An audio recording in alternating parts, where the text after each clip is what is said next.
دوران طواف آپ فون بھی سن سکتے ہیں، سلام کا جواب بھی دے سکتے ہیں، لیکن اگر ساتھی مل جائے تو بغل گیر ہونے کا خیال یہ رکھیں کہ کہیں آپ کا سینہ یا آپ کی پشت کعبے کی طرف نہ ہو جائے۔ اگر ہوگی تو پھر آپ پیچھے ہٹ کے دوبارہ اپنے طواف کو صحیح کریں، ورنہ طواف نہیں ہوگا۔ باقی ضروری بات ہو وہ سنیں، ضروری بات ہو وہ کریں، بلا وجہ لوگوں کے قصے کہانیاں نہ کرتے رہیں طواف میں۔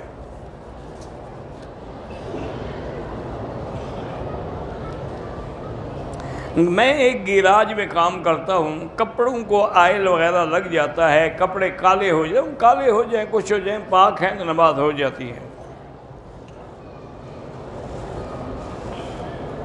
میری 4 بہنیں ہیں، ان کی اولاد نہیں ہوتی، اللہ ان کو صاحب اولاد کرے۔ ان کو سب سے پہلے تو میڈیکل چیک اپ کرائیں کہ بھی نقص جو ہے وہ عورت میں ہے یا خامد میں ہے، پھر علاج بھی کروائیں، اور اس سے اللہ کی قرآن میں جو دعا ہے اولاد کے لیے وہ بھی مانگتے رہیں، رب لا تذرنی فردا وانت خیر الوارثین۔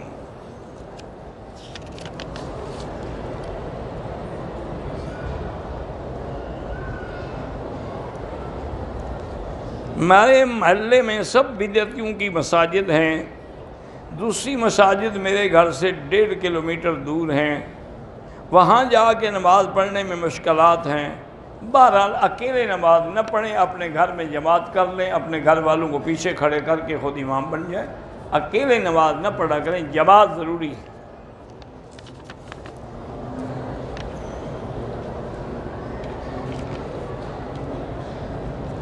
اگر میت کو دفنانا ہو تو ضروری ہے کہ قبرستان میں دفنائیں یا کسی اور جہاں جگہ ہو دفنا، ضروری تو نہیں کہ قبرستان میں دفنائیں۔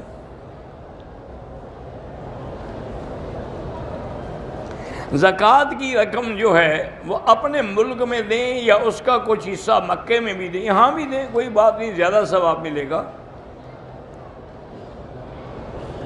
اور اگر مکے میں دی جا سکتی ہے تو سب سے زیادہ مستحق لوگ وہ ہیں جو حرم کے کام کر رہے ہیں، خدمت کر رہے ہیں، یہ سوال بھی نہیں کرتے اور لگے رہتے ہیں اپنے کام میں۔ اسی طرح جو باہر صفائی پہ لگے ہوتے ہیں یہ لوگ سب مستحق ہیں۔ سجدہ صاحب اسی طرح ہے جیسے باقی سجدہ کرتے ہو۔ طواف کے بعد مجھے 2 رکعت واجب الطواف بھول گئے، میں نے صفا دوڑ لی، بعد میں 2 رکعت پڑھی، کوئی حرج نہیں۔ طواف کے دوران قرآن کی تلاوت کر سکتے ہیں، کوئی منع نہیں، لیکن افضل یہ ہے کہ ذکر کریں اللہ کا، سبحان اللہ والحمدللہ لا الہ، چونکہ حضور پاک بھی تو قرآن پڑھ سکتے تھے، لیکن حضور پاک نے قرآن نہیں پڑھا، یہ ذکر کیا تاکہ امت کو آسانی ہو، ہر آدمی تو قرآن پڑھا ہوا نہیں ہوتا۔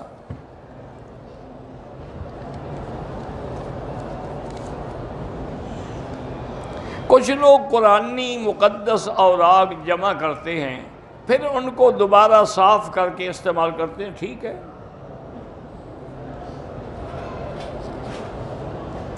مغرب کا نماز کا وقت سورج ڈوبنے کے بعد جو سرخی ہے وہ ڈوب جائے، اس کے بعد عشاء کا وقت ہوگا، لیکن امام حنیفہ فرماتے ہیں کہ سرخی شفق احمر کے بعد ایک شفق ابیض ہوتی ہے، سفید، اس کے ڈوبنے تک وقت ہے۔ کسی غیر مسلم کو سلام نہ کریں، سلام غیر مسلم کو کرنا منع ہے۔ اگر کوئی ایسی مجبوری ہو تو یوں کہہ سکتے ہیں کہ والسلام علی من اتبع الہدی، سلام اس پہ ہے جس نے ہدایت کی اتباع کی۔ اگر حیض کی حالت میں عورت میت کو غسل دے سکتی ہے، ہاں دے سکتی ہے، اگر اور کوئی نہ ہو۔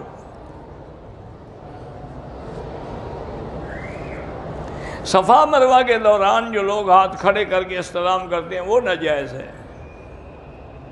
کیا عورت بھی کسی سے بیعت ہو سکتی ہے؟ ہاں، اگر شیخ کامل ہو، مرشد ہو اور اس کی زندگی سنت کے مطابق ہو تو بیعت لے سکتی ہے۔ نکاح سے پہلے 2 رکعت پڑھنے کا کوئی حکم نہیں، ویسے پڑھو تو اللہ کی عبادت ہے۔ درود شریف باقی دنوں میں بھی درود شریف ہے، لیکن جمعہ کے دن زیادہ ثواب ہے، اور حضور نے فرمایا کہ جمعہ کے دن زیادہ سے زیادہ مجھ پہ درود پڑھا کرو جو مجھے پہنچایا جاتا ہے۔ اگر فجر کی نماز قضا ہو گئی، ظہر کی اذان کے بعد پہلے قضا پڑھ لیں پھر ظہر پڑھیں۔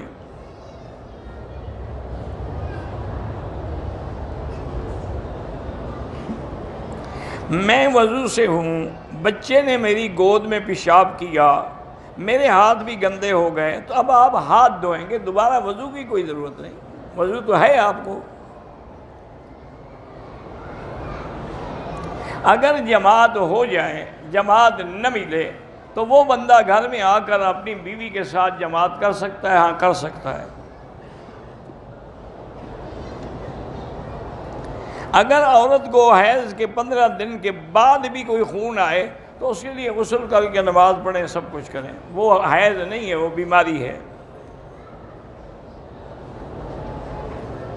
ہم ارمینیا میں رہتے ہیں، وہاں کوئی مسجد نہیں، اللہ کوئی انتظام فرما دیں گے، کسی اللہ والے کو توفیق دیں گے کہ وہاں مسجد بنا دے۔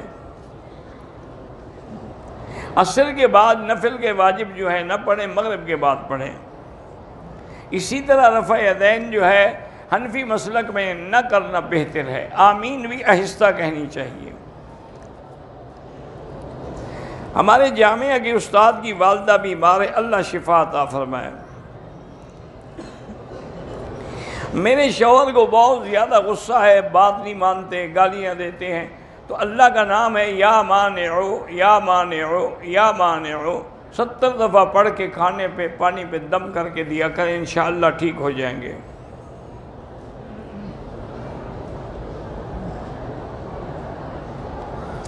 کیا دادا اپنی جائیداد اپنے بیٹے کی وفات کے بعد اپنی شادی شدہ بیٹی کو نہ دے اور صرف اپنے یتیم بچوں کو دے؟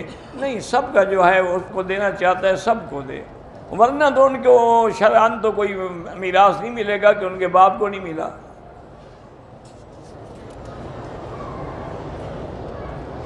مجھے گیس کا مسئلہ ہے، گھر میں نماز نہ پڑھیں، آپ جو وضو کریں گے ایک نماز کے لیے عصر سے کریں گے، وہ مغرب تک کافی ہے، چاہے گیس خارج بھی ہوتی رہے، پھر مغرب کے لیے نیا وضو کریں، گھر میں کیوں پڑھیں؟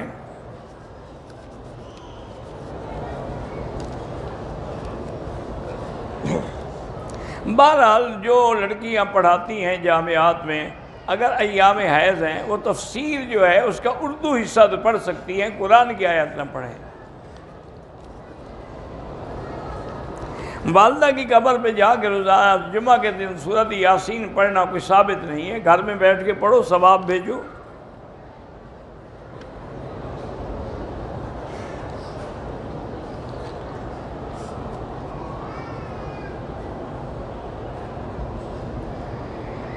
نو بہن بھائی ہیں، ایک بیوہ ہو جائے، شوہر کچھ نہیں چھوڑ کے گیا، اس کے بچے بھی ہیں، بیوہ کے والد کے سوا اور کوئی نہیں نگرانی والا، بیوہ کے والد کے انتقال کے بعد وراثت سے پورا حصہ ملے گا؟ بالکل ملے گا، لیکن لڑکے کے لیے دوہرا اور لڑکی کے لیے آدھا۔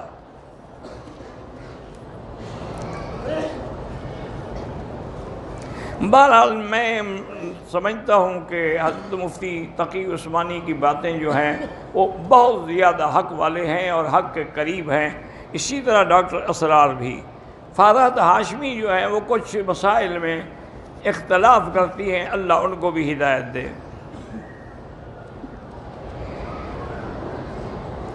بے نمازی مرد یا بے پردہ عورت اگر ہمیں حرم میں دعا کے لیے کہے، دعا کریں تاکہ اللہ ان کو دین پہ لائے۔ ایک عمرہ ہم نے کر لیا ہے، اب دوبارہ عمرہ مسجد عائشہ سے افضل ہے یا طواف؟ طواف افضل ہے۔ 3 عورتوں نے اکٹھے عمرہ کیا، طواف صفا کے بعد وہ ایک دوسرے کے بال کاٹ سکتی ہیں؟ ہاں کاٹ سکتی ہیں۔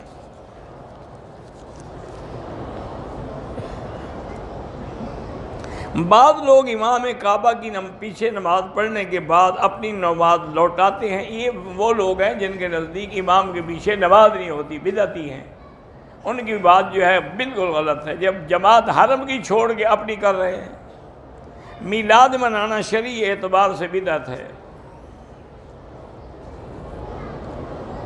قبر اطہر پر جب سامنے کھڑے ہوں تو دعا یہ کریں کہ اللہم ارزقنا شفاعتہ، کہ یا اللہ ہمیں حضور کی شفاعت نصیب فرما، دعا اللہ سے مانگیں۔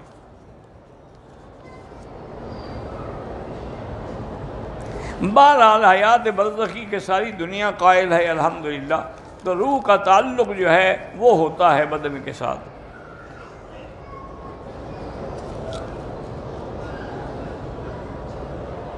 میرے ایک دوست عمرے کے لیے گیا، بنیان نہیں نکالا، میقات سے ہوٹل تک پہنا، ہوٹل میں نکال دیا، اچھا ہو گیا لیکن کچھ صدقہ کر دے۔ ایک عمرہ کر لیا ہے، اب دوسرا عمرہ کرنا چاہتے ہیں، تو یہ ضروری نہیں ہے کہ جتنے دفعہ عمرہ کرنا چاہیں بغل صاف کریں، نہیں، بس ایک دفعہ حجامت ہو گئی۔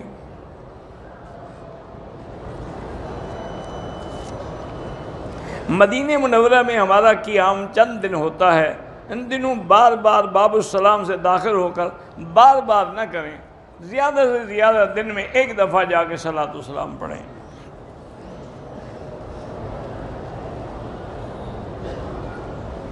جنازے کی دعا نہیں آتی تو جو آتا ہے وہی دعا مانگتے رہو۔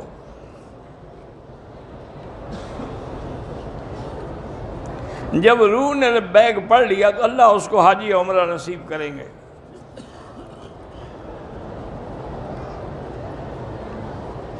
بہرحال اگر والد فوت ہو گئے، کسی رشتہ دار نے اس بچے کو گود میں لے لیا، تو لازمی بات ہے کہ اس کو اسی کا نام دیں گے جس کا بیٹا ہے۔ سگریٹ پینا جو ہے ایک دفعہ تو مکروہ ہے، بار بار پینا حرام ہے۔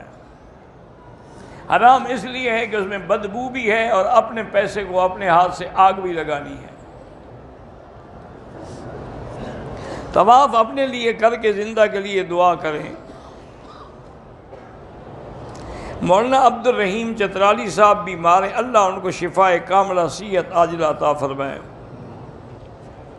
کشمیر میں حالات جو کہ سخت ہیں، ہم مسجد کے لیے نہیں نکل سکتے تو گھر میں نماز پڑھ سکتے ہیں۔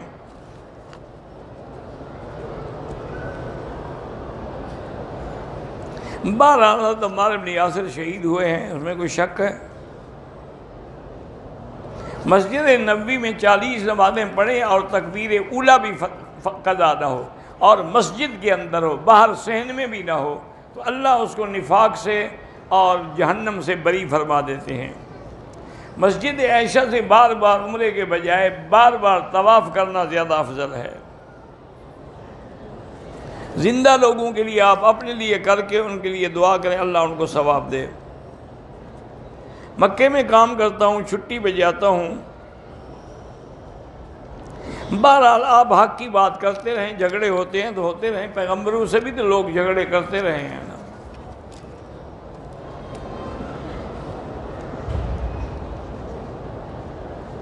جو بال کاٹے جاتے ہیں ان کو کسی جگہ بھی دفن کر دیں۔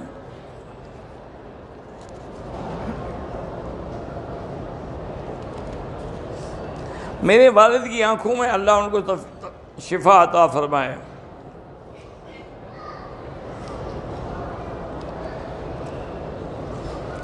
کہتے جی کہ خسرہ جو ہے وہ نماز پڑھے گا، بالکل پڑھے گا نماز، لیکن اگر اس کے حالات مردوں والے ہیں تو پھر مردوں میں نماز پڑھ سکتا ہے، ورنہ پیچھے کھڑا ہوگا۔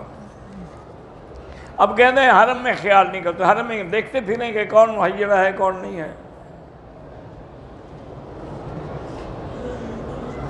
جو لوگ عمرے کے لیے آتے ہیں 5-4 دن کے لیے، وہ نماز قصر پڑھیں گے، چاہے 1 دن کے لیے بھی آئیں۔ حلق کرانے کے بعد غسل ضروری نہیں ہے، کرنا چاہے کر لے۔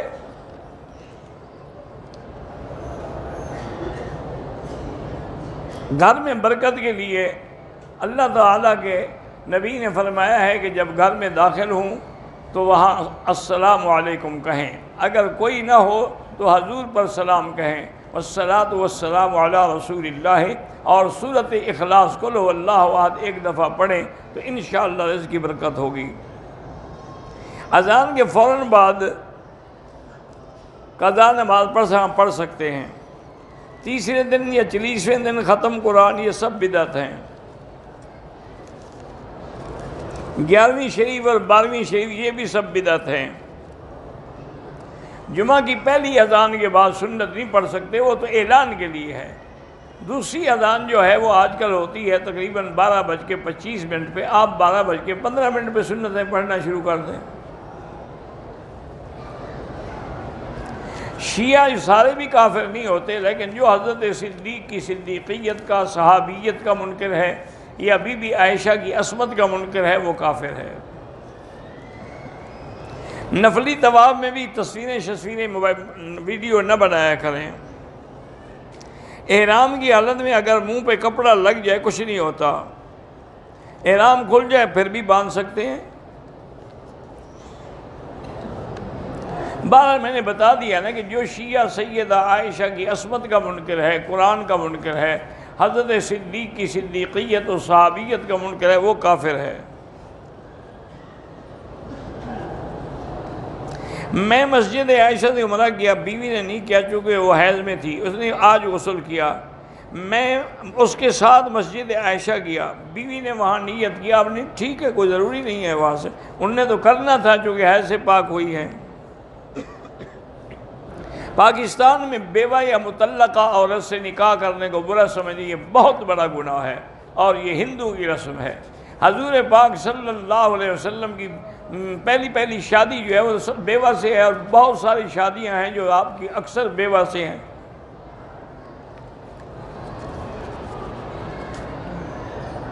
نماز فرض ہے، یہ نیت کرنا کہ پیچھے اس امام کوئی ضرورت نہیں، بس نیت ہے عشاء کی اللہ اکبر۔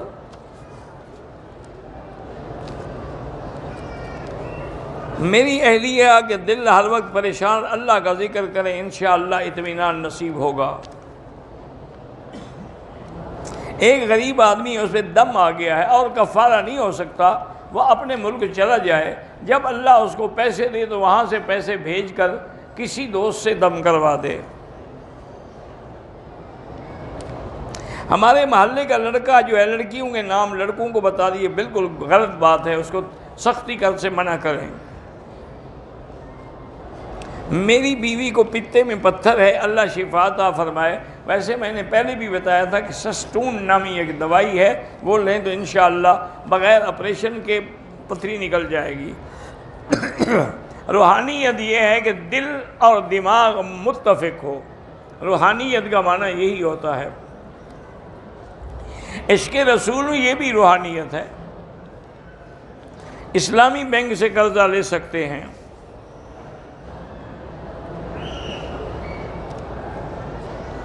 انشورنس اس لیے لاگو کی گئی ہے کہ بعض اوقات ایسے لوگ ہیں جو بیچارے فوت ہو جاتے ہیں، ان کو کوئی سنبھالنے والا نہیں ہوتا تو کیا کریں، تو مجبوری میں انشورنس جائز ہے۔ حالت احرام میں سرف پاؤڈر سے کپڑے دھوئے ہیں، کوئی حرج نہیں۔ فرض نماز میں اگر شوہر امام بنے ٹھیک ہے، بیوی دائیں کھڑے ہو کے نماز پڑھ سکتی ہے۔ شادی کو 7 سال ہو گئے، میڈیکل علاج صحیح ہے، اللہ پاک آپ کو صحیح طریقے سے اولاد نصیب فرمائیں۔ ایک آدمی نے بیوی کو غصے میں 2 منٹ کے اندر کہا گھر سے نکلو ورنہ طلاق ہو جائے گی۔ شوہر کا ارادہ طلاق کا نہیں ہے، ہو جائے گی نا، دی تو نہیں ہے نا۔ روزے کی حالت میں اگر انجیکشن لگانا پڑے لگا سکتے ہیں۔ میرا بیٹا نشہ کرتا ہے، اللہ اس کو اس عذاب سے بچائے۔ ہم جبیل سے عمرے کے لیے آئے ہیں، اب دوسرا عمرہ کرنا چاہیں تو کر سکتے ہیں، مسجد عائشہ سے، جیرانہ سے۔ رکن یمانی کو بھی میرے آقا نے جب استلام کیا ہے تو اہمیت ہے۔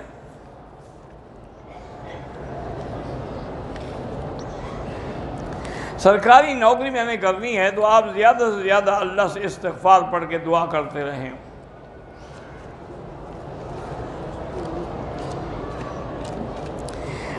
میں ہندوستان سے ہوں، میں ایک مدرسے کا مدرس ہوں۔ قیام تو مدرسے میں ہوتا ہے جہاں لوگ زکوٰۃ و صدقات کے بقے مدرسے میں دیتے ہیں، بہرحال آپ کھا سکتے ہیں۔ اگر آپ جائیداد والے ہوتے تو مدرسے میں تو نہ رہتے نا۔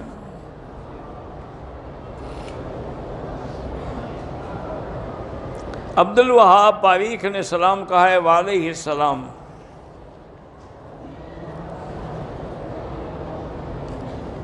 میں نے عمرہ کیا، مسح کرتے وقت کچھ بال گر گئے، کوئی حرج نہیں۔ ایک بھائی جن کا نام جاوید ہے، بیمار ہیں، اللہ شفا عطا فرمائے۔ 2 رکعت کے بعد پہلے تشہد کے آگے درود نہ پڑھیں، کھڑے ہو جائیں، درود آخری تشہد میں پڑھیں۔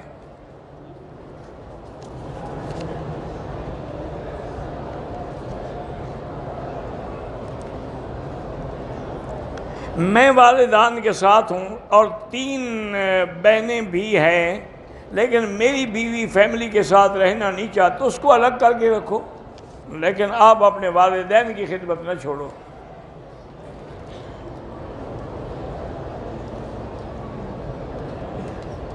پیر عبدالرشید صاحب مقبوضہ کشمیر سے ہیں، کئی روز سے بیمار ہیں، اللہ شفا عطا فرمائے۔ ہر طواف کے بعد 2 رکعت پڑھنا واجب ہے۔ جدے ہم سیر کے لیے گئے تھے، دوبارہ عمرہ لازمی، جدے سے لازمی نہیں ہے۔ معذور آدمی جو کرسی پہ بیٹھ کے نماز پڑھتا ہے وہ امام بھی بن سکتا ہے، اگر کوئی اور تندرست نہ ہو اور وہی پڑھا لکھا عالم ہو تو بن سکتا ہے۔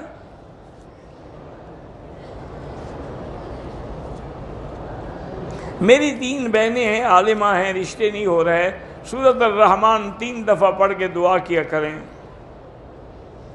جو شیعہ حضرت علی کا کلمہ پڑھتے ہیں وہ تو کافر ہیں، ان کے کفر میں کیا شک ہے کہ اللہ کا نبی کے بجائے علی کا نام لیتے ہیں۔ احرام باندھنے کے بعد منہ پہ ہاتھ لگایا تو ایک بال گر گیا، کوئی حرج نہیں۔ حرم شریف میں بچوں کا بھی اعلان ہوتا ہے جنازے کا، تو وہی دعا سب کے لیے ہے، صغیرنا و کبیرنا ذکرنا و انثانا، وہ سب بچوں کے وہی اس میں نام آ جاتا ہے۔ واللہ اعلم۔ اللہم صلی علی سیدنا محمد وعلی آل سیدنا محمد کما صلیت علی ابراہیم وعلی آل ابراہیم فی العالمین انک حمید مجید۔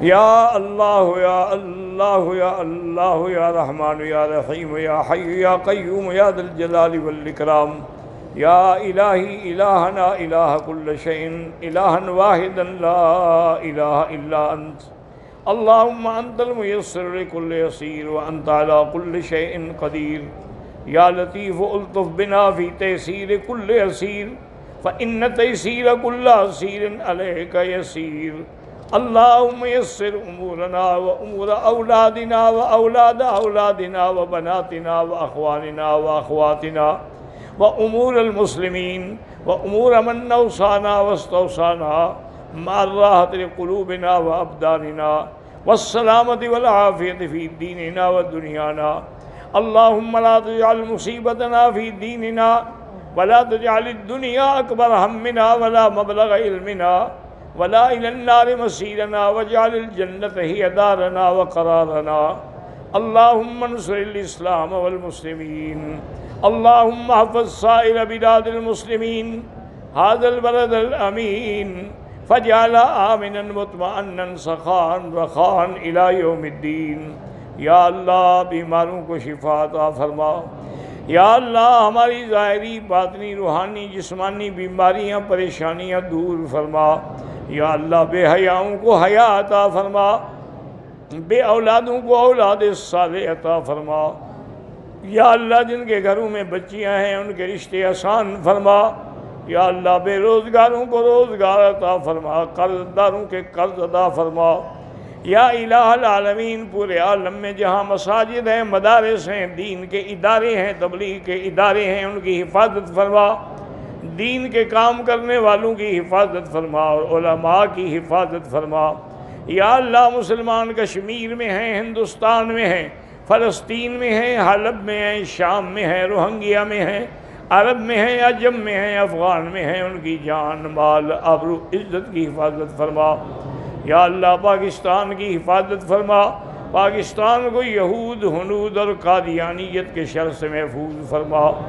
ربنا تقبل منا انك انت السميع العليم وتب علينا انك انت التواب الرحيم، ربنا آتنا في الدنيا حسنة وفي الآخرة حسنة فقنا عذاب النار، وصلى الله تعالى على خير خلقه سیدنا محمد وعلی آلہ واصحابہ اجمعین برحمتک یا ارحم الراحمین۔ اللہم صلی علی سیدنا محمد وبارک وسلم۔